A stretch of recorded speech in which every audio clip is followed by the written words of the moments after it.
Hello guys, welcome to my channel. It's Smoky here. Guys, আপোনালোকে সকলোৱে জানে বৰ্তমান দেশত কৰোনা মহামাৰীয়ে ভয়ংকৰ ৰূপ লৈছে আৰু এই কৰোনা মহামাৰীৰ পৰা হাত সাৰি থাকিবলৈ আমি ভ্যাকচিনেশনৰ বহুত বেছি প্ৰয়োজন। আৰু 45+ এজৰ যিবোৰ মানুহ আছে সেইসকলক ইতিমধ্যে চৰকাৰে ভ্যাকচিনেশন দি আছে আৰু 18+ কাৰণে যিসকল মানুহৰ বয়স 18তকৈ বেছি সেইসকলৰ কাৰণে কেন্দ্ৰীয় চৰকাৰ তথা অসম চৰকাৰে ভ্যাকচিনেশনৰ ব্যৱস্থা কৰিছে। আৰু এই ভ্যাকচিনেশনটো ল'বলৈ হ'লে আপোনালোকে আপোনাৰ মোবাইলৰ যোগেদি অনলাইন ৰেজিষ্ট্ৰেচন কৰিব লাগিব। সো গাইস, আজিৰ এই ভিডিঅ'টোত আমি দেখুৱাম কেনেকৈ আপোনালোকে আপোনালোকৰ নিজৰ মোবাইলেদি অনলাইন ৰেজিষ্ট্ৰেচন কৰিব পাৰিব। সো কোনো ধৰণৰ স্কিপ নকৰাকৈ সম্পূৰ্ণ ভিডিঅ'টো চাই থাকক আৰু অনলাইন যোগে কোভিড ভ্যাকচিনেশনৰ কাৰণে ৰেজিষ্ট্ৰেচন কৰক।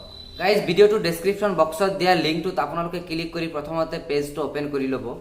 লিংকটো ক্লিক কৰাৰ পিছত এনেকুৱা ধৰণৰ এটা পেজ খোল খাব আৰু আপোনালোকে অলপ স্ক্ৰল ডাউন কৰিব। স্ক্ৰল ডাউন কৰাৰ পিছত তলত আপোনালোকে দেখা পাব ৰেজিষ্টাৰ/সাইন ইন ইউৰছেল্ফ লিখা আছে, তাত ক্লিক কৰি দিব।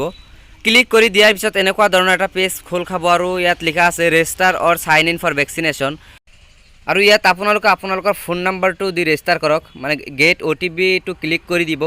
তাৰপিছত আপোনালোকে চাব এনেকুৱা ধৰণৰ এটা আহিছে আৰু মানে OTP এটা আহি যাব আৰু ওপৰত OTP এটা আহি গৈছে। OTP-টো আপোনালোকে ইয়াত এড কৰি কেনে ভেৰিফাই এণ্ড প্ৰচেছ বুলি লিখা আছে তাত ক্লিক কৰি দিব।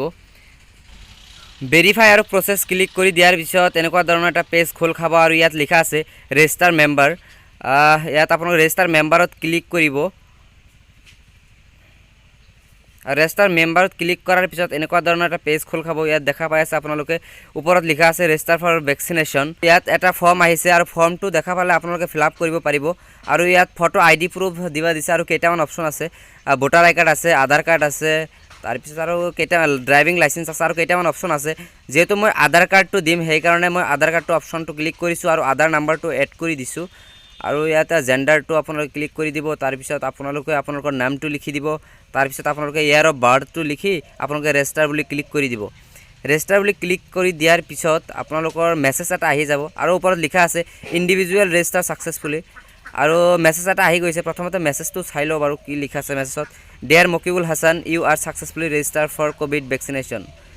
মেছেজ আহি গ'ল। তাৰপিছত এনেকুৱা ধৰণৰ এটা ফৰ্ম আহিছে আৰু যিহেতু এটা ফোন নাম্বাৰেদি 4জন মানুহক আপুনি এড কৰিব পাৰিব। চ' কেনেকৈ এড কৰিব আপোনালোকে চাওক। ইয়াত এড মেম্বাৰ বুলি লিখা আছে, এড মেম্বাৰ বুলি লিখা আছে, তাত ক্লিক কৰক। তাত ক্লিক কৰাৰ পিছত আপোনালোকে চাব প্ৰচেছটো ছেম আহিছে আগৰ দৰে আৰু সেই প্ৰচেছ মতে আপোনালোকে কৰণীয়খিনি কৰিলে হৈ যাব। চ' গাইছ, আপোনালোকে হয়তো গম পাইছে আপোনাৰ মোবাইলেদি কেনেকৈ অনলাইন যোগে এই ভ্যাকচিনেশনৰ কাৰণে ৰেজিষ্ট্ৰেচন কৰিব। আৰু আশা কৰিছোঁ আপোনালোকে সকলোৱে ৰেজিষ্ট্ৰেচন কৰিব আৰু ভ্যাকচিনেশনটো ল'ব আৰু কৰোনাৰ পৰা আপোনালোকে হাত সাৰি থাকিব আৰু লগতে চেনিটাইজাৰ ইউজ কৰিব, মাস্ক পৰিধান কৰিব আৰু সোশ্যাল ডিষ্টেন্সটো মেইনটেইন কৰিব। চ' গাইছ, আজিলৈ ইমানে। যদি ভিডিঅ'টো ভাল লাগে লাইক, কমেণ্ট, শ্বেয়াৰ আৰু চেনেলটো ছাবস্ক্ৰাইব কৰিবলৈ নাপাহৰিব। ধন্যবাদ।